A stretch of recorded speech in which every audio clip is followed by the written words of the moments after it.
Donc, dans ce cours, Inch'Allah, on va voir différents sujets. On va commencer avec un premier sujet sur votre santé votre santé pendant le Hajj, qui va être présenté par notre responsable médical, Mohamed. Je vais juste effacer tous les dessins. Ensuite, Inch'Allah, il y aura un cours sur les trois types de Hajj présentés par l'imam Abdel Malik.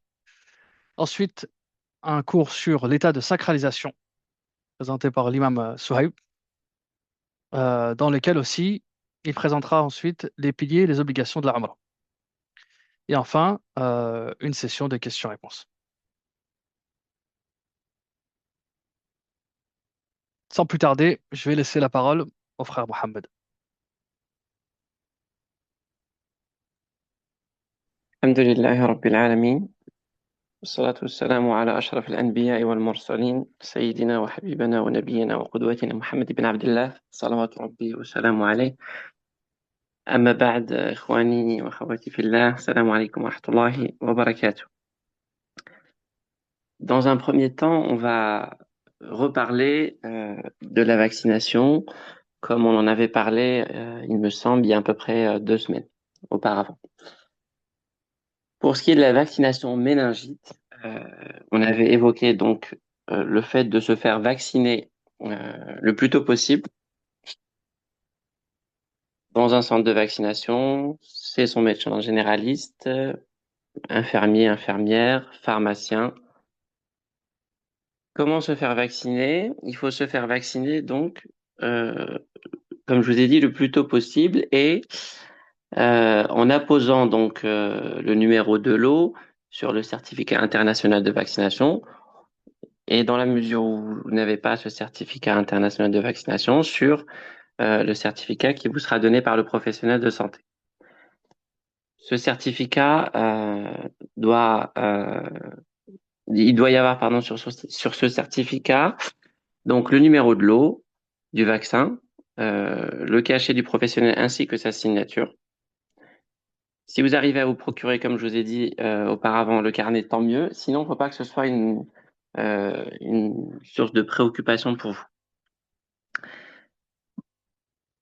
Pour ce qui est des autres vaccins, ça par contre on n'en avait pas parlé. Pour ce qui est des autres vaccins, alors selon votre état de santé, vous pouvez euh, vous faire vacciner contre la grippe saisonnière. Je pense que ça a déjà été fait pour certains d'entre vous. Alors le vaccin contre la grippe, il est conseillé pour les personnes âgées à risque. Alors les personnes âgées à risque sont les suivantes: les personnes qui sont asthmatiques, diabétiques. Si vous avez l'habitude, normalement, vous recevez pardon, une campagne de vaccination de la part de la SPAM tous les ans. Donc, normalement, avec ou sans le Hajj, vous êtes vacciné contre la grippe puisque vous êtes des personnes à risque. Pour ce qui est du Covid-19, on l'a plus ou moins oublié. Enfin, on vit toujours les impacts du Covid, mais on l'a plus ou moins oublié. C'est recommandé pour les personnes à risque, les personnes âgées. Mais voilà, après, il n'y a pas de caractère d'obligation. Ce qui est aussi important, c'est d'avoir sa vaccination de base à jour. Donc, en théorie, normalement, vous avez tous votre vaccination de base à jour. Si ce n'est pas le cas, je vous invite à vous rapprocher de votre médecin généraliste afin de faire vérifier votre carnet de santé et que votre vaccination puisse être à jour. Euh, Par rapport au vaccin, voilà, on a fait un peu le tour. Le principal vaccin qu'il faut faire obligatoirement, c'est le vaccin contre la méningite. Donc, vraiment, je vous invite à le faire rapidement. Pour ce qui est maintenant du côté, comment dirais-je, du côté un peu préparation physique, elle ne, elle ne différencie pas l'âge de la préparation, que vous soyez jeune ou moins jeune. Il faut vraiment se préparer puisque l'âge, machallah, c'est quand même extrêmement physique. Ne prenez pas à la légère cela.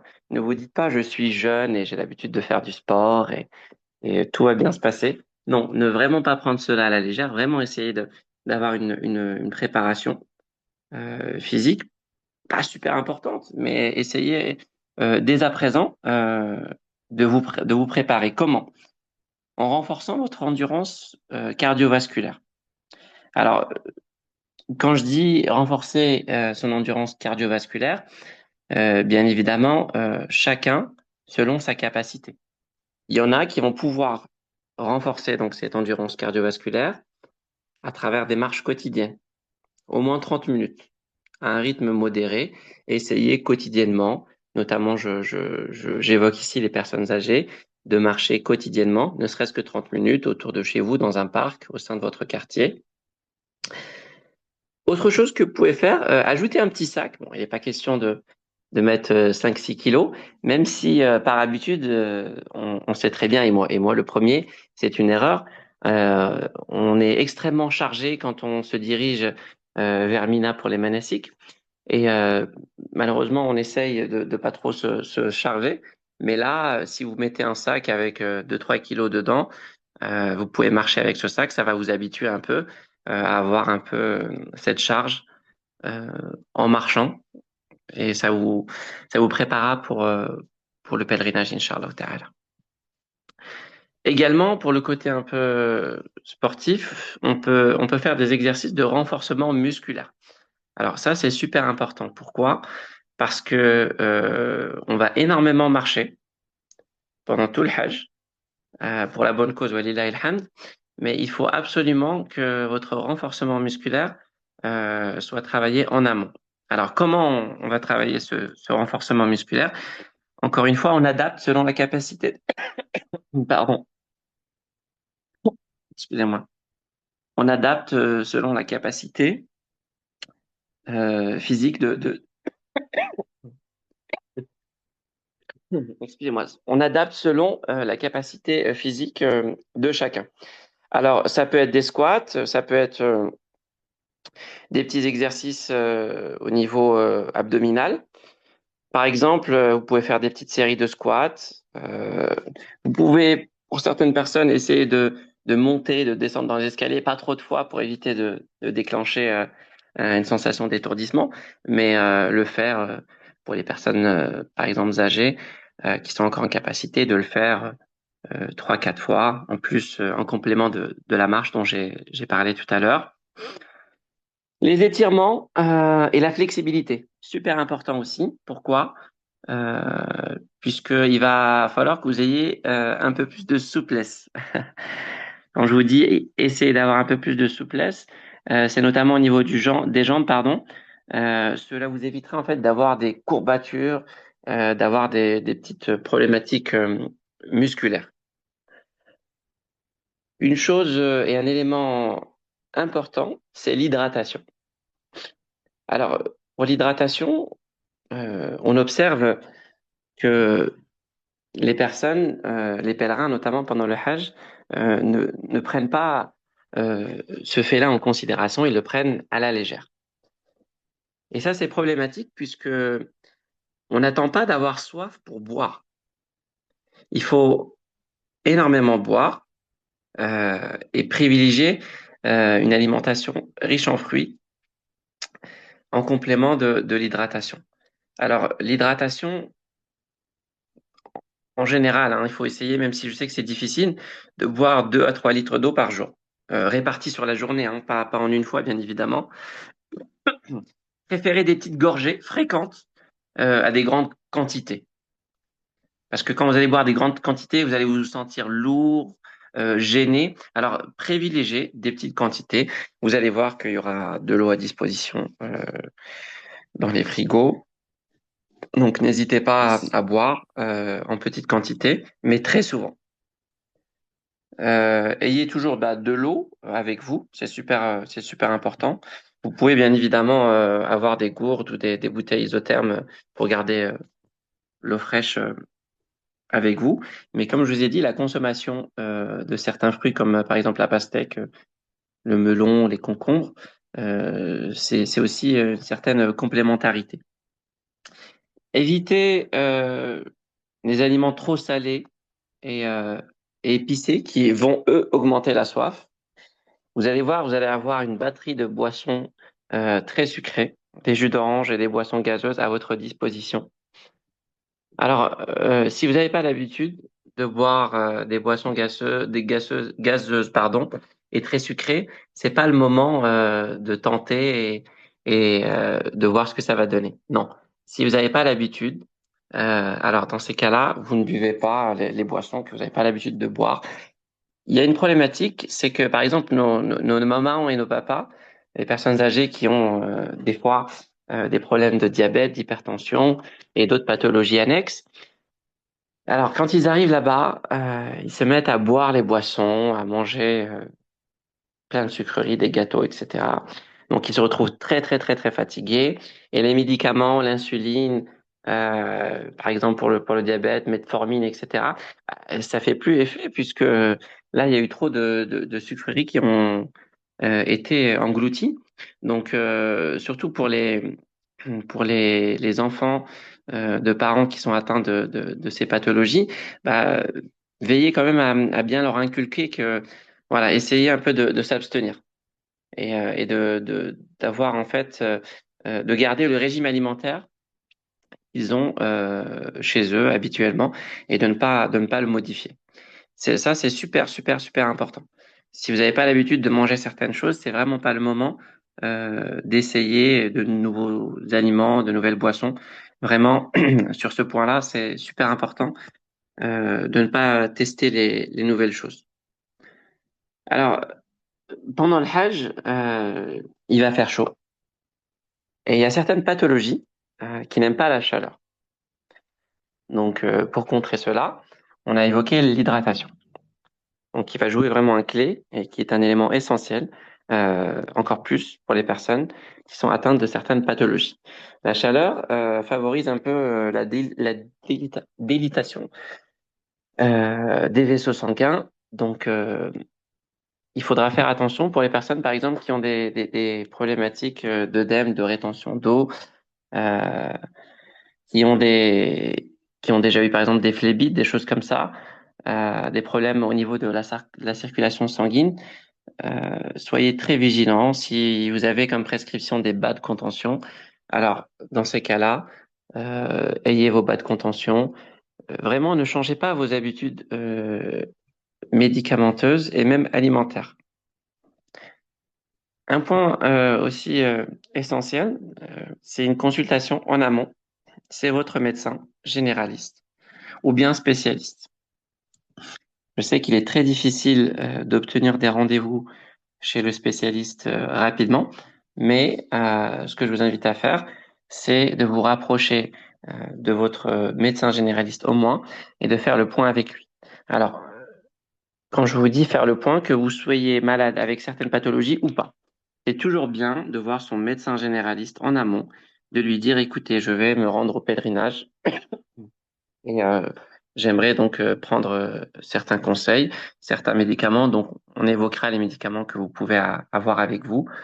Euh, les personnes qui sont diabétiques, les personnes qui font de l'hypertension, les personnes qui font de l'apnée du sommeil, et je passe les autres pathologies, consultez votre médecin généraliste, prenez conseil auprès de lui, préparez vos médicaments, ayez des médicaments en plus. Nous reviendrons sur ce point-là prochainement. Mais ne changez pas vos habitudes. Il y a certaines personnes, par exemple, qui ont un appareillage, puisqu'ils font de l'apnée du sommeil, mais qui vont pas le ramener et qui vont dire euh, les 15 jours, je vais essayer de les passer. Allah est avec moi sous la protection d'Allah Tabaraka wa Ta'ala. Mais le corps, c'est une amana. Donc, il n'est pas question de se dire, bah, je vais pas ramener mon appareillage avec moi et ça va bien se passer. Non, il faut vraiment que vous puissiez, de votre côté, faire en sorte que votre voyage puisse se dérouler correctement et comme si vous étiez chez vous. On ne change pas nos habitudes, même si on sera obligé de changer nos habitudes. Ça sera pas exactement les mêmes habitudes puisqu'on change de pays, on change de climat, on change de culture culinaire, etc. Mais il faut vraiment faire en sorte maximiser le non-changement. Par rapport aux pathologies, les diabétiques notamment, vous allez consulter votre médecin généraliste. Vous allez, euh, pour les personnes âgées notamment, préparer votre pilulier et l'avoir avec vous tout le temps. Ceux qui ont l'habitude de faire de l'hypo, de l'hyperglycémie, etc., vous devez bien évidemment prendre vos précautions et faire très attention, puisque l'alimentation, c'est vraiment un clé super important pendant le pèlerinage, qu'on soit malade ou pas. Très souvent, il peut y avoir des petites problématiques liées à l'alimentation. Pourquoi? Parce que on teste des nouveaux trucs. Comme je vous l'ai dit, c'est vraiment pas le moment de tester des nouvelles choses. Si vous êtes diabétique, par exemple, et que vous pouvez pas avoir votre diabétologue, alors voyez au moins votre médecin généraliste pour qu'il puisse vous donner des conseils. Pour ce qui est de l'hydratation, bah, quand on est bien hydraté, bah, on évite d'avoir la bouche sèche, on évite d'avoir des maux de tête, de la fatigue, d'être un peu étourdi, puisque ça peut arriver. En fait, pendant le Hajj, on subit une petite accumulation de fatigue, et justement, il faut faire en sorte que cette accumulation de fatigue, vous puissiez tenir jusqu'à la fin, et tout est possible, ne vous inquiétez pas. Donc, par rapport à ça, si vous suivez votre régime alimentaire habituel, il y aura pas de problématique par rapport à cela. Pour ce qui est de l'aspect médicamenteux, on évoquera ça lors de la prochaine réunion. Donc, j'apporterai des réponses par rapport au côté médicamenteux, que vous ayez des pathologies ou pas. Bien évidemment, vous pouvez poser vos questions sur les groupes. J'aurai plaisir à y répondre. Par rapport aux questions, comme je vous ai dit précédemment, alors les questions qui sont vraiment d'ordre purement médical, je ne serai pas en mesure d'y répondre, puisque moi je ne connais pas votre dossier, je ne connais pas vos antécédents. Si c'est une question générale, j'y répondrai avec plaisir. Si c'est une question qui est vraiment d'ordre personnel, bah, je vous invite à la poser à votre pharmacien ou médecin généraliste ou médecin spécialiste, qui lui a l'habitude et a votre dossier médical en main et pourra vous apporter une réponse en adéquation avec votre situation. Je peux prendre quelques questions. Vous pouvez écrire vos questions dans le chat ou oralement si vous en avez la possibilité, si vous en avez. Alors là, 16h20. Là, votre question, donc, c'est quels sont les vaccins à faire obligatoirement? Alors, comme je l'ai dit, hein, le vaccin méningite, et selon votre âge et vos problèmes de santé, on peut ajouter, donc comme je l'ai dit, le vaccin Covid et le vaccin de la grippe saisonnière, et avoir bien évidemment les vaccins pardon, de base à jour.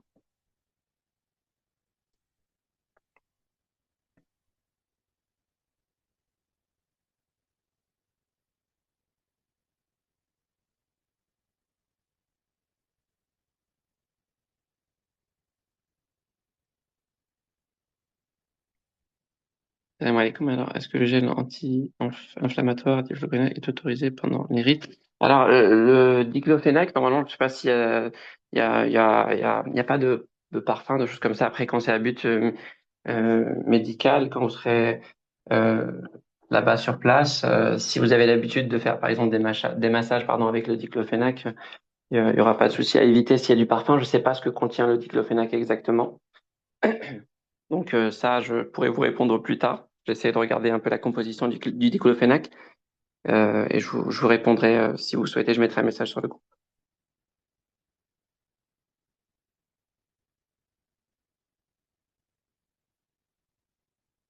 Salam alaikum, est-ce qu'il est préférable de prendre une photo? Oui, alors le Nimorix, oui, c'est un vaccin conjugué, donc il sera bien valable 5 ans. Salam alaikum, est-ce qu'il est préférable de prendre un fauteuil roulant ici? On peut en trouver là-bas. Alors, vous pouvez un fauteuil roulant là-bas, mais il sera pas aussi performant que celui que vous avez sans doute ici en France. à part si vous souhaitez le payer un tarif un peu excessif et avoir un beau fauteuil roulant. Parce que les fauteuils roulants de base qui sont disponibles là-bas, c'est un peu compliqué. Sont pas terribles. Et vous pourrez en trouver aussi là-bas.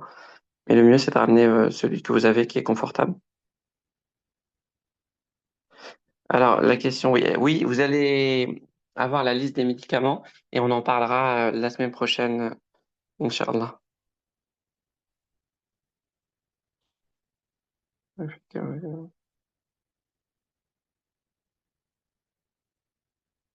Alors, là, j'ai une question d'ordre alimentaire.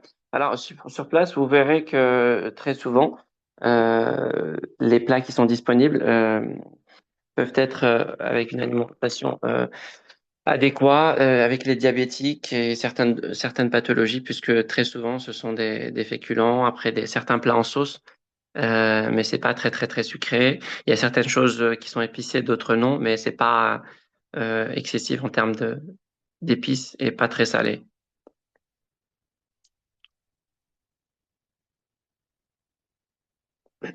Est-ce qu'on a d'autres questions?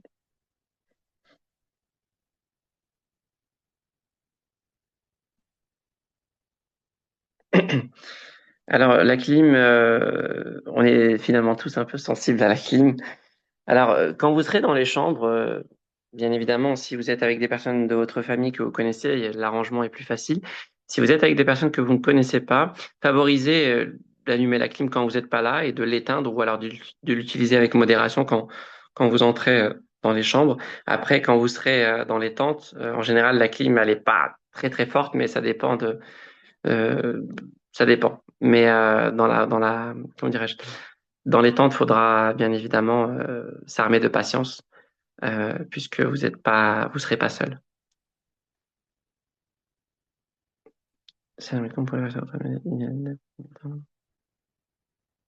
Oui, tout à fait, 10 jours, mais comme je l'ai dit précédemment, le vaccin contre la méningite, plus vite c'est fait, mieux ce sera. Comme ça, vous serez tranquille, Inch'Allah ta'ala.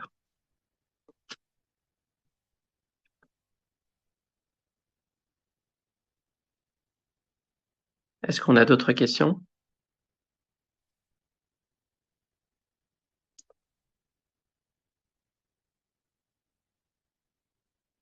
Oui, oui, oui, oui. Oui, oui, le vaccin 24 est bien accepté. Oui, pour la préparation physique, vous inquiétez pas, il y aura une autre partie accompagnée de l'aspect un peu médicamenteux que j'évoquerai la semaine prochaine et un document aussi qui vous sera envoyé.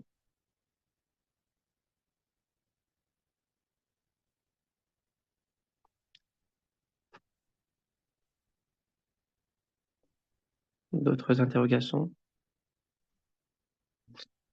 Alors, les symptômes qui peuvent vous alerter d'une maladie grave survenue là-bas, euh, je pense que dans cette question, il y a sans doute un peu d'inquiétude. Il faudrait pas, Inch'Allah Ta'ala, même si je sais que c'est pas évident. Les symptômes, vous serez super bien entouré là-bas. Vous pouvez pas mieux être entouré.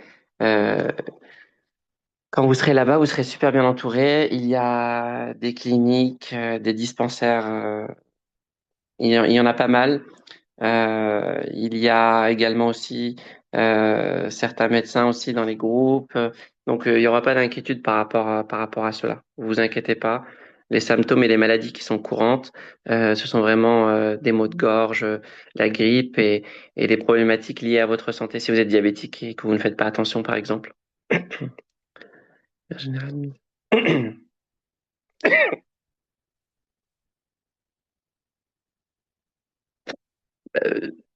Diabète, cardiovasculaire et la grippe. Est-ce qu'il y a d'autres maladies sur lesquelles... Alors, d'autres maladies, non, mais il faut quand même avoir la maîtrise, pardon, de la culture de l'hygiène. Voilà. Vraiment avoir du gel hydroalcoolique avec soi. Euh, si vous êtes des personnes qui sont sensibles, vous pouvez porter le masque, même si sous cette forte chaleur, c'est vraiment pas évident. On en parlera, cela également. Mais voilà, vraiment mettre un point important sur l'hygiène des mains. Alors, le tétanos, il fait partie de vos rappels. Donc, normalement, vous êtes à jour. Ça, c'est des vaccins sur lesquels on a du recul. Hein. C'est pas le vaccin du Covid-19 ou qui est vraiment nouveau. C'est vraiment le vaccin sur lequel on a du recul.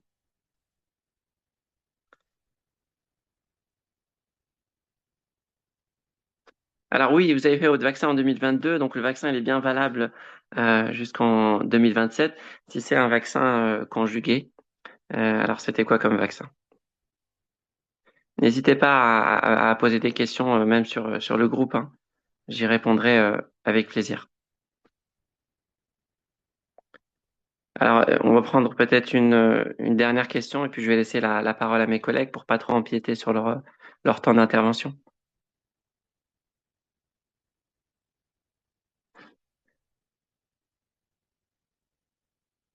De toute façon, vous pourrez m'envoyer euh, vos messages sur les groupes.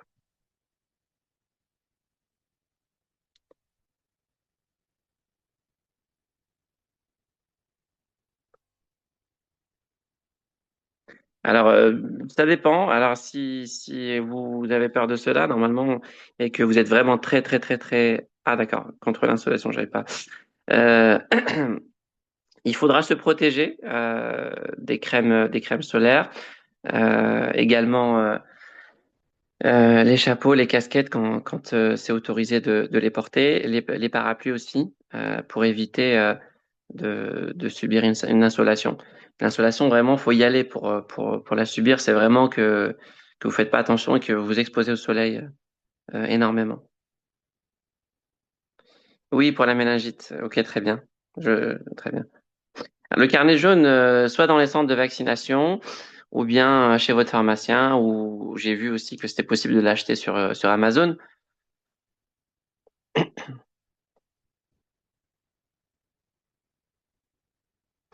Ça dépendra des crèmes solaires. Ça aussi, je vous mettrai un mot avec la question sur le diclofénac, Inch'Allah Ta'ala.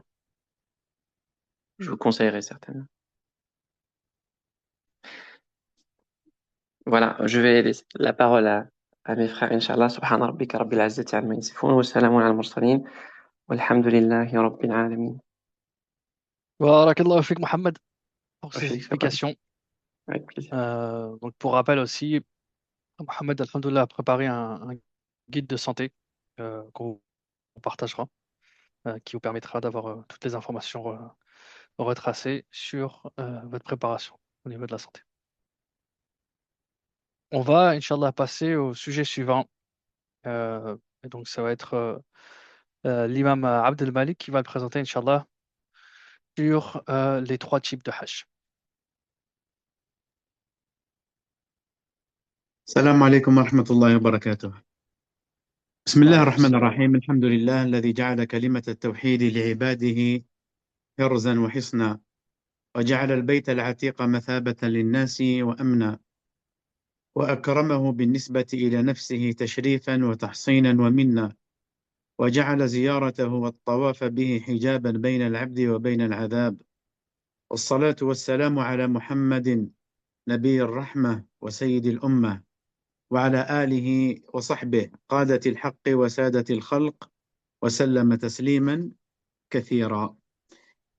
Aujourd'hui, notre sujet, Inch'Allah Ta'ala, on va vous parler sur al-mawaqit et les trois types de l'Hajj, Inch'Allah Ta'ala. بما يسميها علماؤنا رحمة الله علينا وعليهم المواقيت المكانية والزمانية للحج والعمرة. Donc, on va vous parler, Inch'Allah, aujourd'hui sur les mawaqit, les 5 limites spatiales pour la sacralisation. Sachez que ces endroits ou ces frontières, ils sont nombre de 5. Et celui qui les a fixés, bien sûr, c'est notre bien-aimé Mohammed sallallahu alayhi wa sallam. Et je pense que tout le monde, parmi nos pèlerins et nos pèlerines, vous avez eu affaire à ce sujet qui parle de l'mawaqit. Il a été fixé par le prophète sallallahu alayhi wa sallam, qui veut dire c'est une révélation. L'ange Gabriel, qu'Allah le salue, il vient au prophète alayhi salatu wa sallam, il lui montre les 5 types de mawaqit ou les frontières Parlons de ça. D'après Ibn Abbas, qu'Allah l'agrée, lui et son père, le messager d'Allah a fixé Dhu al-Hulayfa. Dhu al-Hulayfa comme limite pour les habitants de Médine et al-Juhfa comme ceux de Ash-Sham et Qarnul Manazil pour ceux de Najd et Yalamlam pour les Yéménites. Il a dit ce sont leurs limites ainsi que celles des gens qui habitent pas, mais qui passent par là. Donc ici, ce qui nous intéresse, nous, les pèlerins qui vont partir de l'Europe généralement, c'est Dhul Hulayfa et Al-Juhfa. Dhul Hulayfa. Dhul Hulayfa, elle se trouve à Médine. Donc on sort, on va prendre le bus, on va prendre le taxi, on est à peu près à un quart d'heure, 20 minutes, voire 30 minutes de Médine. Donc pour qu'on puisse faire le Hajj, on doit obligatoirement y mettre l'intention à partir de ces endroits. Ce qui veut dire la personne qui va commencer par Médine, elle est obligée d'y aller jusqu'à le Miqat et y mettre l'intention là-bas. Ça, c'est l'obligation. Bien sûr, on s'est bien préparé. Comme vous allez voir tout à l'heure, Inch'Allah ta'ala, toutes les sunnahs qui vont venir avant, le fait de se doucher, se parfumer, tout ça, vous allez avoir tous ces détails, Inch'Allah ta'ala, qui veut dire, on arrive à Dhul Hulayfa, on est déjà préparé pour rentrer dans l'état de sacralisation. Et pour les personnes qui vont partir directement à Jeddah, ou plutôt à Mecca, eh bien, on sera dans l'avion. Et dans l'avion, le pilote, il va nous dire, on est arrivé à la frontière de l'Juhfa. Et là, on va commencer à y mettre la niyyah, rentrer dans l'état de sacralisation. Donc, quand on dit dans les livres, an yuhrima al-mu'tamir ou al-hajj. Donc, al-ihram ici, ça ne veut pas dire j'ai mis l'état, j'ai mis les étoffes, les deux pour l'homme, les deux tissus blancs. C'est pas ça l'ihram. Ça sert, c'est une obligation d'enlever tout ce qui est façonné sur le corps, on va dire sur mesure. Et après, on va mettre les deux étoffes, ça c'est spécifiquement pour les hommes. Ce n'est pas ça. Ça, on peut le mettre par exemple dans l'avion ou à l'escale ou même les personnes qui vont partir de l'aéroport, ils peuvent carrément, et les personnes qui vont aller directement à Mecca. Et les personnes qui sont à Médine, ils peuvent se préparer à l'hôtel. Donc, ici, dans la frontière, on est obligé de mettre quoi? La niyyah. La niyyah, et la niyyah, c'est un pilier. Et le fait de faire la niyyah, l'état de sacralisation, rentrer dans l'état de sacralisation, c'est à partir de quoi? C'est à partir de ces limites. Le prophète, alayhi salatu wa salam, il nous a désigné 5.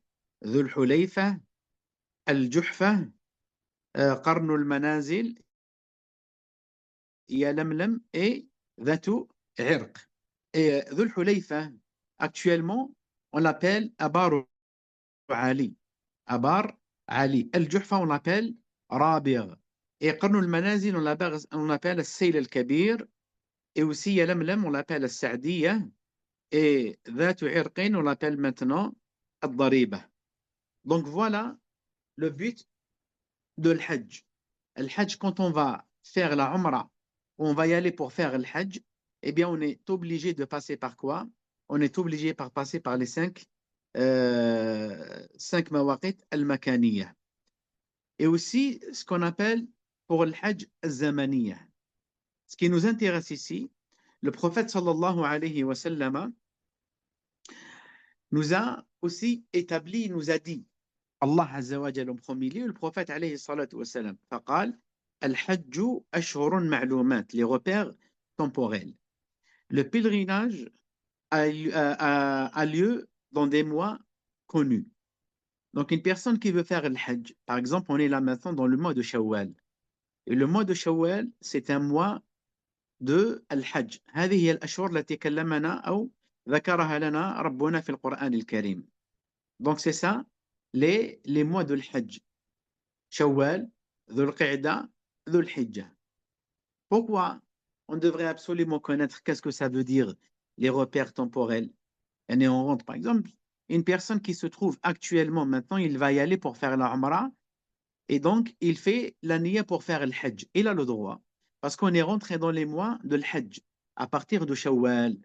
Après, il y a une divergence entre les savants concernant les avis concernant les mois de Shawwal. Donc, le premier avis, il dit les mois de l'Hajj, ou plutôt les mois de l'Hajj, pardon, sont Shawwal, Dhul Qa'da et les 10 jours, les 10 premiers jours de Dhul Hijjah. Et le deuxième avis, il dit que les mois du Hajj sont Shawwal, Dhul Qa'da et le mois de Dhul Al-Hijjah en entier. Et ça, c'est l'avis le plus fort. L'avis le plus fort que les mois de l'Hajj, c'est le mois, c'est Shawwal, Dhul Qa'da et aussi Dhul Hijjah. Pourquoi on devrait savoir tout cela? Parce que la personne, il peut retarder, par exemple, Tawaf al-Ifada. Tawaf al-Ifada, on va le faire le 10e jour, Inch'Allah ta'ala, à partir du 10e jour. Comme on peut le faire le 11, le 12, le 13, jusqu'à la fin de Dhul Hijjah. Donc, dans cette situation, il n'y a aucun problème de retarder Tawaf al-Ifada. Il faut savoir aussi que cette divergence a des conséquences sur les rites du Hajj, qui sont la première, il n'est pas permis de retarder un acte de Hajj au-delà des 3 mois déterminés, sauf en cas de nécessité. On n'a pas le droit de retarder, par exemple, le rasage ou le fait de couper les cheveux jusqu'à Muharram. Ça, c'est strictement interdit, à l'exception d'une personne qui est excusée, comme par exemple avoir des blessures sur la tête. Ou dans ce cas, il peut attendre la guérison de ses blessures pour pouvoir se raser la tête. L'exemple aussi d'une femme qui a accouché. Elle va avoir ses lochis, ou une femme elle a eu indisposée, elle a eu ses menstrues, tout ça, elle a le droit de retarder, comme ça pour qu'elle puisse faire Tawaf al-Ifada, par exemple. À l'exception d'une personne qui est là-bas en tant que voyageur. Donc là, il va revenir dans son pays et la femme, elle est dans l'état elle est indisposée. Là, on lui dit, rentre al haram avec ton état et fais tawaf al-ifada, comme ça pour que on peut euh, voyager avec le groupe. Donc voilà généralement concernant ces repères. Cheikh Al-Uthaymin, rahimahullah ta'ala, il fut questionné concernant cette question. قال رحمه الله تعالى عن حكم من تجاوز الميقات بدون إحرام فأجاب.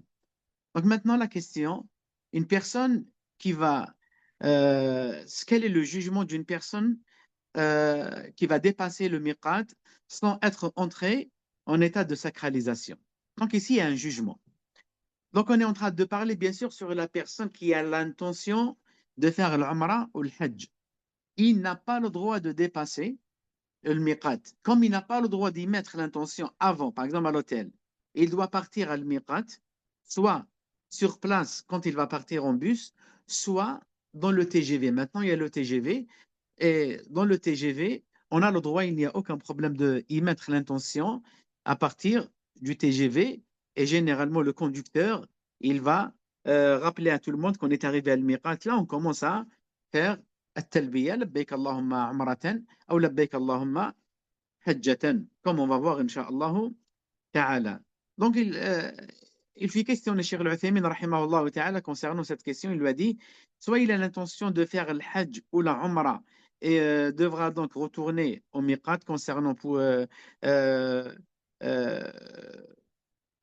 concerné pour entrer en état de sacralisation pour les rites souhaités.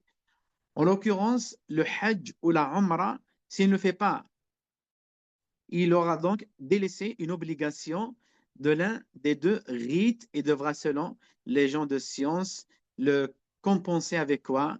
Avec le fait d'immoler une bête à la Mecque et qu'il distribuera sur place aux nécessiteux, aux pauvres et aux gens faibles, obligatoirement à Mecca. Si par contre, il dépasse le miqat en n'ayant pas l'intention de faire le hajj, ni la umrah, alors rien ne lui incombe à ce propos. Donc ici, la personne qui veut faire al-hajj ou la umrah, et il va dépasser al-miqat, eh bien, il est dans l'obligation de faire quoi plus tard? De sacrifier, s'il va dépasser le miqat, de sacrifier une bête sur place à Mecca, il va la distribuer sur les pauvres de Mecca.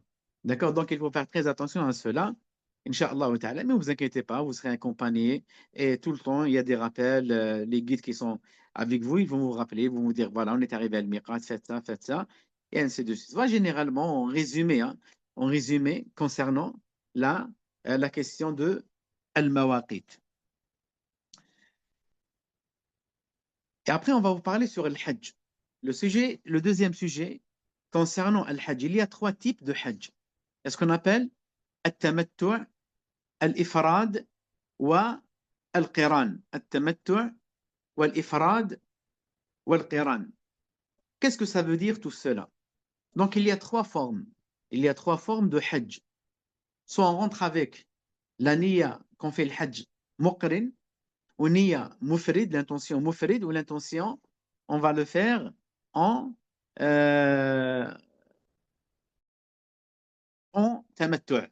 Donc on fait tamattu' ou al-mufrid ou al-qiran. Et sur cela, les ulama, ils ont divergé sur quoi? Sur le meilleur seulement. Mais sinon, les 3 types de hajj, soit tamattu', ifrad ou al-qiran, ils sont autorisés dans notre religion, quel que soit le type de hajj que vous voulez faire. Mais d'après études, al-ulama, ils ont dit le meilleur des hajj, c'est al-iqran, plutôt al-tamattu', pardon. Pourquoi? Parce qu'on a des textes concernant tout cela. Le rite de tamattu' est le meilleur des rites de ce qui nous a été parvenu de sa guidée, alayhi salatu wa salam, de sa sunna et de ce qu'il avait ordonné à ses compagnons qu'Allah les agrée. Il a été ainsi dit, celui qui n'a pas amené le sacrifice de sacrifice, qu'il en fasse une umrah. Donc le prophète, alayhi salatu wa salam, il faut savoir, il a fait un hajj avec l'intention de quoi? De al-qiran. Il n'a pas fait al-tamattu', alayhi salatu wa salam. Donc il a dit aux musulmans, quand il est arrivé à Al-Miqat, il leur a dit de changer leur niya, et à la Mecque, il leur a dit aussi de changer leur niya, d'établir un hajj avec un tamattu'. Il a donné l'ordre ici. Et l'ordre ici, ce n'est pas l'ordre qui oblige, mais il les a ordonnés. Si c'était obligatoire, donc le prophète, alayhi salatu wa salam, il allait choisir automatiquement, il allait choisir at-tamattu'. Mais avec lui, il y avait des pèlerins qui faisaient avec lui at-tamattu', et lui-même, il a fait le qiran, et avec quelques compagnons qui étaient avec lui. Et le prophète, alayhi salatu wa salam, il a dit, si je pourrais revenir dans le passé, je n'aurais pas rapporté la bête de sacrifice avec moi, et j'aurais fait une umrah. Celui d'entre vous qui n'a pas amené de sacrifice, qu'il se désacralise et qu'il en fasse une umrah. Et le prophète, alayhi salatu wa salam, a dit, j'ai fait entrer la umrah dans le pèlerinage ou plutôt, le compagnon ici, il a dit, j'ai fait entrer la umrah dans le pèlerinage pour tout le temps. Le prophète, alayhi salam, a dit cela. Donc, qu'est-ce que ça veut dire l'umrah ici, al-qiran, plutôt al-tamattu'. Al-tamattu', on va arriver à généralement tous les pèlerins, qui, je parle de France, hein, les Maghrébins, généralement, ils préfèrent faire selon l'école de l'imam Malik, rahimahullah ta'ala, l'ifrad, et c'est tout à fait autorisé, c'est valable, il n'y a aucun problème dans cela. Donc, on est en train de parler sur le fait de ce qui est le préférable, c'est at-tamattu'. Pourquoi? Parce que le prophète, alayhi salatu wassalam, a dit, si je n'ai pas ramené avec moi la bête du sacrifice, eh bien, j'aurais fait rentrer la umrah dans le pèlerinage et je vais faire at-tamattu'. Donc ici, at-tamattu', c'est le hajj qui devrait faire le pèlerin pour avoir plus de récompenses par la grâce d'Allah Azza wa Jal en ayant obéi au prophète alayhi salatu wa as-salam.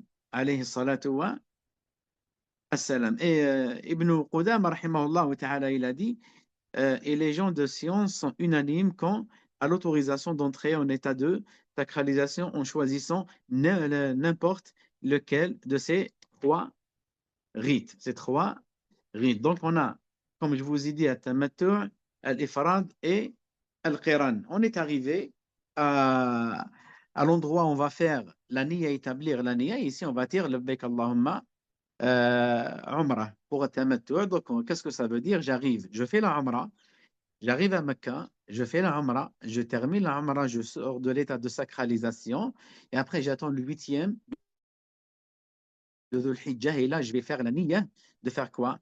La niya de faire al-Hajj. Donc, je dis Labbaik Allahumma Hajjatan, la riya'a fiha wa la sum'a.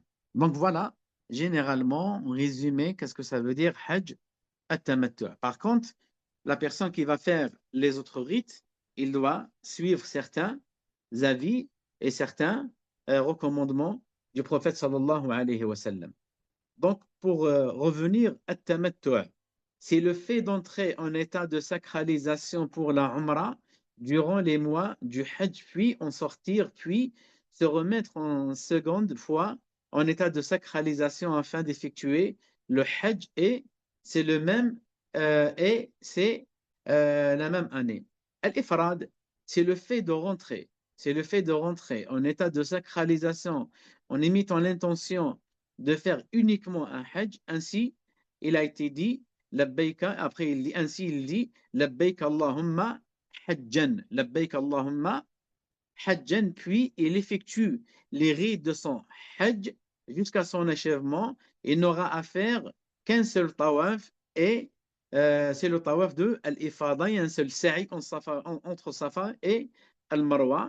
Et celui-ci, on appelle Al-Ifrad. On appelle Al-Ifrad. Donc ici, Tamattu'. Al-Tamattu', il va faire pendant la Umrah al-Tawaf, il va faire aussi al-Sa'i. Et bien pour Tawaf al-Ifada, il va faire al-Tawaf, il va faire ici al-Sa'i. Par contre, celui qui a fait al-Ifrad, il n'a pas à refaire le Hajj, il n'a pas à refaire al-Sa'i s'il a fait al-Sa'i pendant sa Umrah. Al-Qiran, c'est le fait d'entrer dans la sacralisation pour le Hajj et la Umrah en même temps, puis prononcer la talbiya en disant Allahumma labbayka umratan wa hajjan. Ces rites sont les mêmes qu'Al-Ifrad. Il fait tawaf, as-sa'i, dès qu'il arrive à la Mecque, il reste à l'état de sacralisation jusqu'à ce qu'il termine son Hajj. Lorsqu'il aura terminé son Hajj après Arafat, il effectue le jour de l'Eid, yani le 10e jour de l'Hijjah, le tawaf, al-Ifada seulement, sans faire le sa'i. On va vous envoyer, Inch'Allah ta'ala, un tableau sur les groupes, comme ça, pour voir la différence dans tout cela. Et pour terminer, il y a une petite recommandation, ou sinon un rappel, ou un petit rappel. Il faut savoir que Al-Hajj, barakallahu fikum, et toutes les adorations en réalité, Allah Azza wa Jalla nous a facilité tout cela. Je veux dire, il ne faut pas avoir le stress, il ne faut pas avoir le souci, est-ce que je vais faire bien ma Umrah ou je vais faire bien mon Hajj et tout ça, ne vous inquiétez pas. Donc, une personne qui lit, donc tant mieux pour lui, alhamdoulilah, il a un livre à suivre et ainsi de suite, c'est tant mieux. Une personne qui est âgée, ni il va lire l'arabe, ni il sait lire l'arabe, ni il sait lire le français, ne vous inquiétez pas. C'est la même chose quand une personne va à la mosquée. Il rentre l'imam, il va suivre l'imam. L'imam, il dit Allahu Akbar, il dit Allahu Akbar, il s'incline, il s'incline. Il se prosterne, il se prosterne. Donc, sur place, vous serez encadré, vous n'êtes pas seul. Donc, il veut dire il y a toujours un murshid avec vous. Donc, nous, on sera avec vous, Inch'Allah ta'ala, pendant la Umrah, pendant tous les rites, du début jusqu'à la fin. Inch'Allah ta'ala, on sera avec vous. Donc, une personne qui ne connaît pas, il n'a pas à avoir le souci, il ne va pas faire bien sa Umrah ou son Hajj, Inch'Allah ta'ala. Vous êtes en train de voyager avec des frères de la Sunna, qui veut dire nous, on ne va pas se contenter à mettre en pratique les piliers ou les obligations ou les conditions. Non, on va aussi rajouter, embellir nos adorations, soit la Umrah ou soit Al-Hajj avec les sunnahs du prophète sallallahu alayhi wa sallam. Donc, Inch'Allah ta'ala, on va essayer de faire le maximum des sunnahs du prophète sallallahu alayhi wa sallam, comme d'habitude et comme chaque année. Donc, ne vous inquiétez pas, il faut pas avoir le stress à dire, voilà, est-ce que je vais faire normalement mon hajj, est-ce qu'il va être accepté ou non? L'acceptation, c'est Allah Azza wa Jal qui le détient. Donc nous, on ne sait pas. Mais ce qui est sûr, bihawlillahi ta'ala, et qu'Allah nous vienne en aide, vous serez très bien encadré et on va vous noyer avec des informations. Et nous, on est sur place avec vous, bihawlillahi ta'ala, on accepte toutes les questions, même maintenant, si vous voulez poser des questions. N'hésitez pas, maintenant, avant le Hajj, pendant le Hajj, après le Hajj, on est là, Inch'Allah ta'ala, pour vous. Donc, ne vous inquiétez pas. Le Hajj, c'est une adoration, certes physique, mais concernant la science, l'adoration en elle-même, elle est très, très facile. D'ailleurs, pour terminer, le Hajj, il n'a pas beaucoup de piliers comme par exemple la prière. La prière, on a combien de piliers? La prière, on a 14 piliers. Et pour le Hajj, on a moins que ça, comme le frère, Inch'Allah ta'ala, il va vous le transmettre tout à l'heure. Voilà, mes chers frères et mes chères sœurs. Allah Azza wa Jalla an yataqabbala minna wa minkum wa naj'alana min ibadihi as-salihin al-muslihin al-mukhlisin wallahu ta'ala a'lam wa salli wa sallimu ala nabiyyina Muhammadin wa ala alihi wa ala sahabati ajma'in. Barakallahu fik, Cheikh Abdel Malik. Avant de passer au sujet suivant, Inch'Allah, si un de nos frères veut rajouter quelque chose, tfaddal. آه moi je veux bien intervenir محمد. السلام عليكم ورحمة الله وبركاته، حياكم الله جميعا. بسم الله الرحمن الرحيم، الحمد لله رب العالمين، وأشهد أن لا إله إلا الله وحده لا شريك له، وأشهد أن محمدا عبده ورسوله. جزاه الله خير للأخ عبد الملك. qu'Allah remercie le frère Abd el-Malik pour son rappel. Là, Inch'Allah, on va donner la parole au frère Souhaib, Inch'Allah, qui va expliquer l'état de sacralisation, Inch'Allah. Juste un point, Inch'Allah, important. Sachez que là, actuellement, l'accompagnement qu'on va vous donner en ligne, et bien sûr également après sur place, le but, c'est vraiment de traiter tous les aspects du Hajj, comme il l'a expliqué Cheikh Abdel Malik. Donc là, pour l'instant, on a parlé dans sa globalité. Je sais que après ce cours-là, vous allez sûrement vous poser beaucoup de questions par rapport, mais c'est quoi vraiment le tamattu', c'est quoi le qiran, c'est quoi l'ifrad, qu'est-ce que c'est l'ihram, c'est quoi l'état de sacralisation, enfin bref, mais c'est quand que je dois faire ça, c'est quand que je dois faire tel ou tel acte. Ne vous inquiétez pas, par exemple, le prochain cours, c'est là, on va rentrer vraiment dans le détail, dans la description de la Umrah et du Hajj. Donc des étapes, point par point. Qu'est-ce qu'on doit faire tel jour, qu'est-ce qu'on doit faire à tel endroit, à tel endroit, à tel endroit. Là, le but, c'est vraiment de vous donner d'abord, avant de rentrer dans les détails, une vision globale. Je suis tout à fait conscient que là, actuellement, beaucoup de personnes doivent avoir se poser beaucoup de questions. Là, vraiment, ce que vous devez comprendre de la parole de Cheikh Abdel Malik, c'était, en quelque sorte, il y a trois façons de faire le Hajj. Donc, soit une Umrah plus un Hajj, en se désacralisant, soit une Umrah plus un Hajj sans se désacraliser, soit seulement un Hajj. Et que pour faire une Umrah ou un Hajj, on doit passer par un lieu de sacralisation. Taïb. Et là, Inch'Allah, le frère Suhaib va nous expliquer qu'est-ce que la sacralisation? Quels sont les objectifs de la sacralisation et quels sont les interdits de la sacralisation? Et ensuite, quand on rentrera vraiment dans les détails des rites, là, on parlera quand on doit se sacraliser, comment, qu'est-ce qu'on doit faire avant, pendant et après, etc. et tous les rites qu'on doit faire dans la Umrah. C'était juste pour essayer de vous expliquer un peu quel est le but, on va dire, du cours d'aujourd'hui et qu'est-ce qui va venir après, Inch'Allah. Je laisse la parole, Inch'Allah, à Cheikh Souhaib pour parler, Inch'Allah, de la sacralisation. تفضل يا أخي سهيل.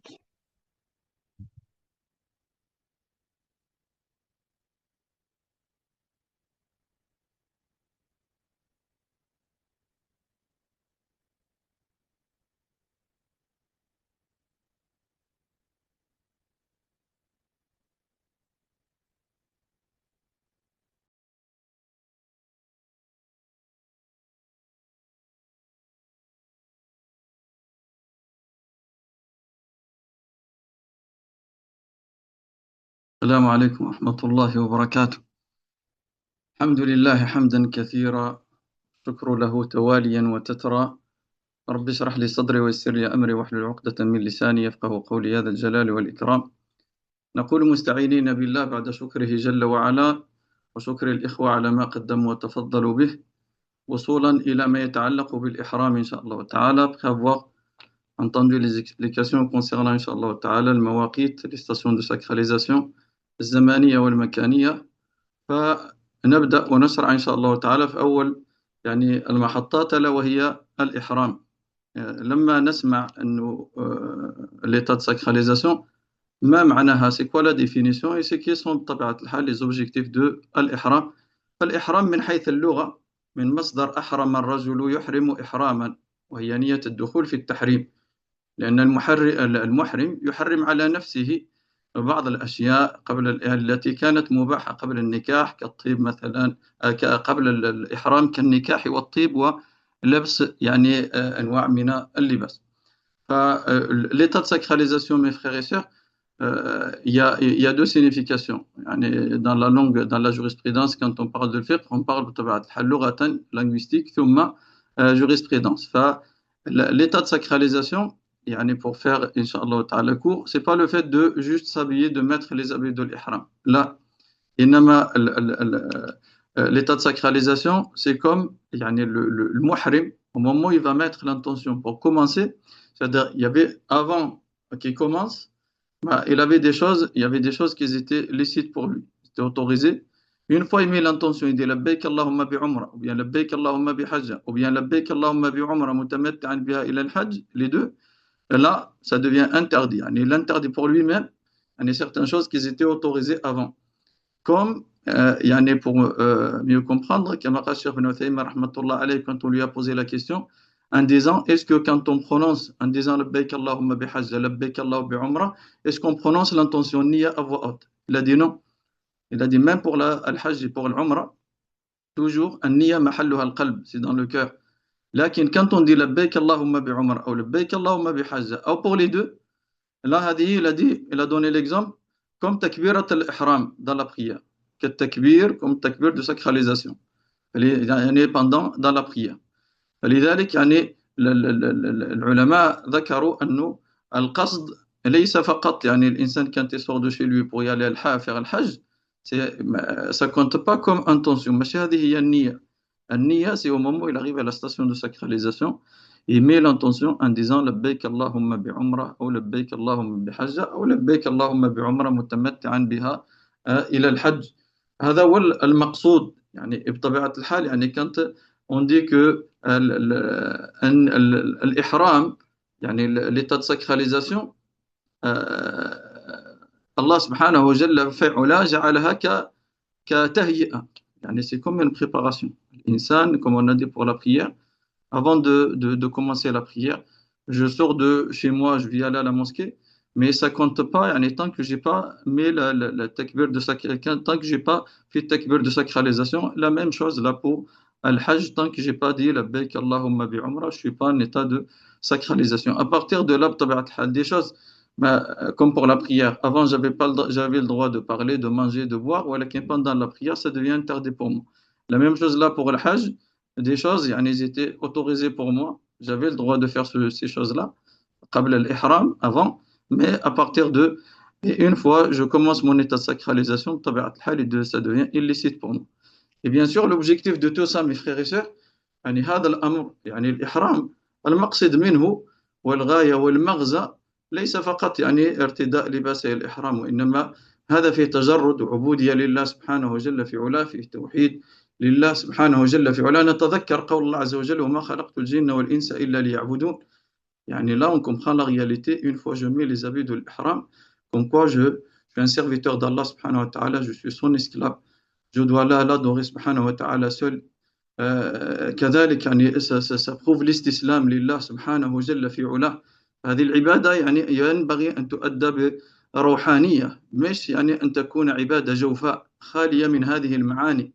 على العبد أن يستحضر هذه المعاني بأنه هذه تربية للنفس. الإنسان il sort de ce qu'il faisait par rapport, c'est une purification pour son âme, pour son cœur, il se détache du monde. Tout le confort qu'il avait avant, ça devient, il y a certaines choses qui deviennent illicites pour lui par rapport à son cœur. Il s'éloigne de toutes sortes d'orgueil, d'ostentation, هذه الأمور ما يتعلق بالكبر وبالعجب وبالرياء وبهذه الأمور والترفه والأمور الشهوات سي ديزير il doit s'abstenir. لماذا؟ ça devient بطبيعة الحال لأنه un état de sacralisation دخل في الإحرام وصار متلبس بالنسك، متلبس بعبادة عظيمة طبيعة الحال تجعله كذلك يستحضر أنه يتساوى مع الآخرين. لا فرق يعني pas de il n'y a pas de différence يعني au moment où on commence son état de sacralisation il n'y a pas d'origine يعني qui compte il n'y a pas de statut social يعني qui compte seule la piété بطبيعة الحال qui compte.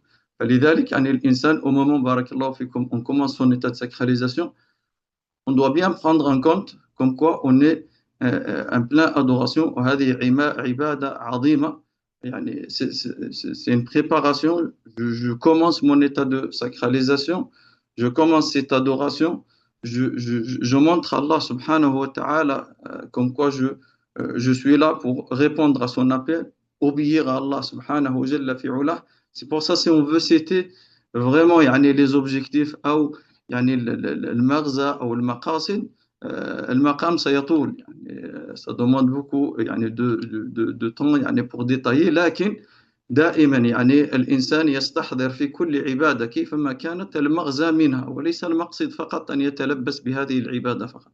Le plus important c'est pas juste de faire l'adoration. Pourquoi Allah subhanahu wa ta'ala m'a incité, pourquoi Allah azza wa jalla a prescrit cette adoration, pourquoi il m'a demandé de sortir de mon quotidien, il y a des choses qui étaient licites pour moi, maintenant il devient illicite. Pourquoi? Pour quelle raison?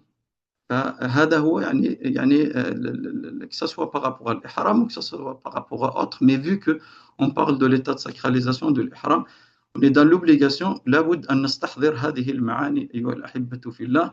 ما المقصود وما هو المغزى وما هو الهدف وما هي المقاصد من هذه العبادة العظيمة.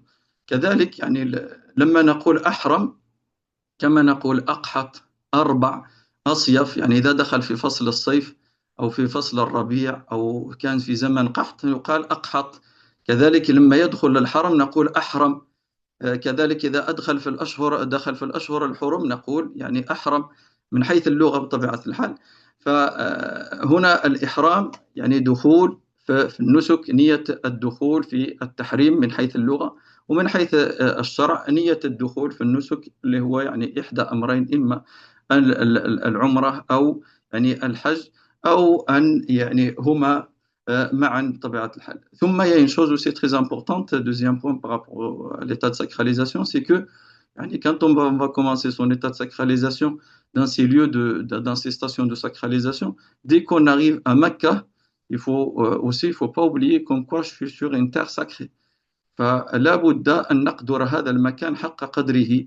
On doit donner de l'importance. Là on va commencer son état de sacralisation, on va être dans des mois sacrés, dans le mois de Dhul Qa'da ou bien le mois de Dhul Hijjah, les deux font partie des mois sacrés. ثم on va arriver sur un lieu sacré. يعني الإحرام في البدن، إحرام في الوقت، في الزمان، إحرام في المكان. لذلك pourquoi je dis ça, parce que malheureusement il y en a certains des pèlerins malheureusement de nos frères et sœurs, on les voit pendant l'Umrah ou pendant le Hajj, il arrive sur Mecca, pour lui il n'y a pas de différence. On les voit malheureusement commettre des péchés, que ce soit la cigarette, que ce soit sur son portable. On a vu de nos propres yeux des gens subhanallah, devant la Kaaba sur son portable, ils regardent des choses illicites et il écoute des choses illicites. فالإنسان كما قال نوح عليه السلام ما لكم لا ترجون لله وقارا. فلا بد أن نستحضر أن هذه الحرمين les deux ces deux endroits مكة والمدينة، الله عز وجل حرم مكة يوم أن خلق السماوات والأرض، والمدينة دعا النبي صلى الله عليه وسلم أن تكون حرما آمنا. فلذلك بارك الله فيكم الإنسان لما يأتي إلى هاتين البقعتين ينبغي أن يقدرهما حق قدرهما كما أمر ربنا جل وعلا وكما أمر نبينا عليه الصلاة والسلام. فالإنسان لابد أن يستحضر هذا الأمر في سفره هذا بإذن الله جل وعلا. On doit prendre Inch'Allah Ta'ala valoriser ces lieux ou les lieux sacrés بإذن الله جل وعلا comme Allah subhanahu wa ta'ala nous a incité de faire et comme il a dit le prophète عليه الصلاة والسلام. لكي لا أطيل بطبيعة الحال إن شاء الله تعالى on passe au deuxième point qui est les interdits de l'ihram. Une fois on a mis l'intention, on a commencé son état de sacralisation, bien sûr les détails comme ils ont dit les frères Inch'Allah Ta'ala, on va y revenir Inch'Allah Ta'ala pour vous donner les détails, la description, comment on fait Inch'Allah bi'idhnillah Azza wa Jal, comment on met l'ihram, comment les étapes de bi'idhnillah Azza wa Jal de l'ihram.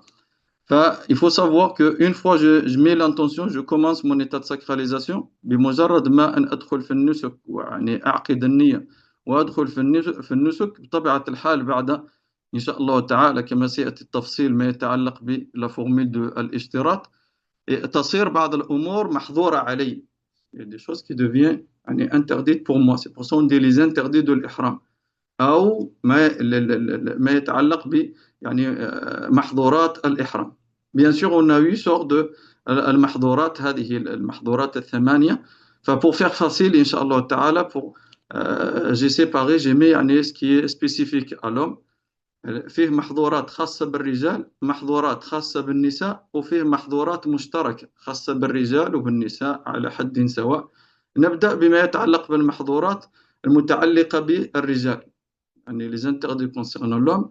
بطبيعة الحال l'homme une fois il commence son état de sacralisation il n'a pas le droit de porter des vêtements cousus ou bien ajustés comme les t-shirts, les pantalons, les vêtements ou les qamis يعني les sous-vêtements عفوا ou les qamis, les chaussettes ainsi de suite. كذلك il n'a pas le droit de couvrir la tête يعني que ce soit avec une casquette ou le bonnet ou une capuche peu importe أو يقولون سوا. فهذه كلها يعني ممنوع. يعني par contre par exemple s'il fait ça يعني par oubli il doit enlever immédiatement بطبيعة الحال ce qu'il a mis يعني sur sa tête ولا شيء عليه لا حرج عليه s'il a fait ça بطبيعة الحال involontairement. أما بالنسبة إن شاء الله تعالى concernant les femmes بطبيعة الحال il y a deux choses comme ça a été cité dans le hadith. حديث عائشة رضي الله عنها أنه النبي صلى الله عليه وسلم a dit لا تنتقب المرأة المحرمة ولا تلبس القفازين.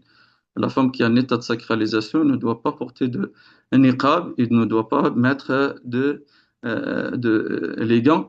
Par contre, pour le niqab, si une sœur porte un niqab, il peut faire comme il faisait nos mamans, les épouses de notre prophète, comme il a dit à Aïcha radiallahu anha, il peut prendre un tissu, Inch'Allah, un peu plus large par rapport à la forme de son visage, parce qu'il ne faut pas qu'il soit cousu selon la forme.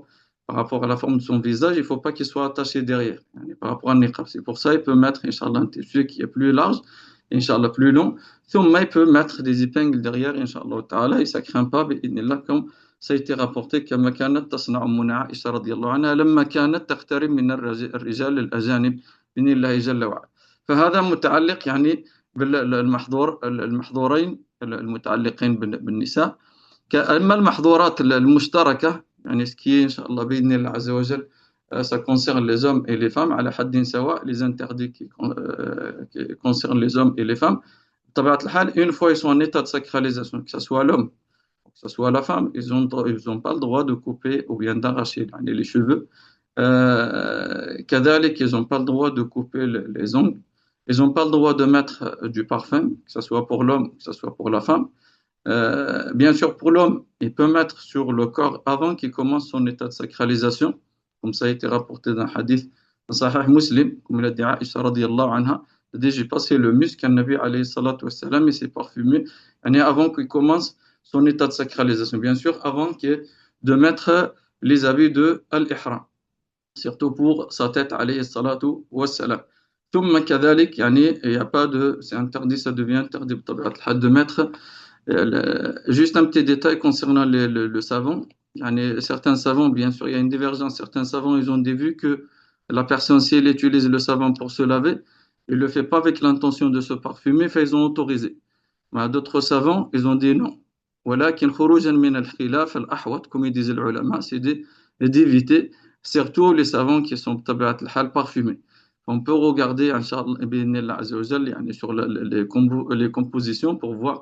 Si c'est un savon qui est parfumé, on évite pareil pour Inch'Allah ta'ala pour les déodorants. Si c'est pas parfumé Inch'Allah ta'ala لا حرج بإذن الله جل وعلا. ولكن الأحوط دائما إن شاء الله تعالى إنه الإنسان دع ما يريبك إلى ما لا يريبك كما قال عليه الصلاة والسلام. فالإنسان doit éviter Inch'Allah بإذن الله pour ne pas tomber dans un des interdits de al-ihram. كذلك les rapports intimes يعني هذه الأمور بطبيعة الحال ما يتعلق بالجماع ومقدماته هذه الأمور منهي عنها يعني أثناء الإحرام سواء بالنسبة للعمرة أو للحج.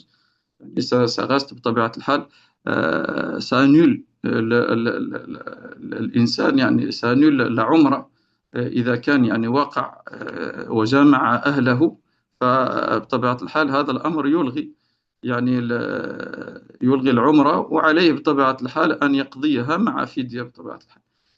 ثم كذلك le mariage, la personne qui est en état de sacralisation, que ce soit l'homme ou que ce soit la femme, il n'a pas le droit de se marier, il n'a pas le droit aussi de marier quelqu'un d'autre. ثم كذلك à l'époque, bien sûr, il y avait la chasse, يعني sur la route, ils s'arrêtaient pour chasser, pour pouvoir يعني continuer leur voyage. فكذلك يعني ça aussi c'est interdit, ça fait partie des interdits des interdits de الإحرام. هذه كذلك من المحظورات، محظورات الإحرام. الصيد، كان الناس يعني قديما يصطادون يعني في طريقهم إلى الحج وإلى العمرة، فهذا الأمر يعني بالنسبة صيد البر. أما صيد البحر فالله عز وجل أجازه، يعني chasser les animaux terrestres. هذه كذلك من الأمور التي يعني الله سبحانه وتعالى حرمت على المحرم. Ils font partie des interdits de l'ihram, Inch'Allah ta'ala.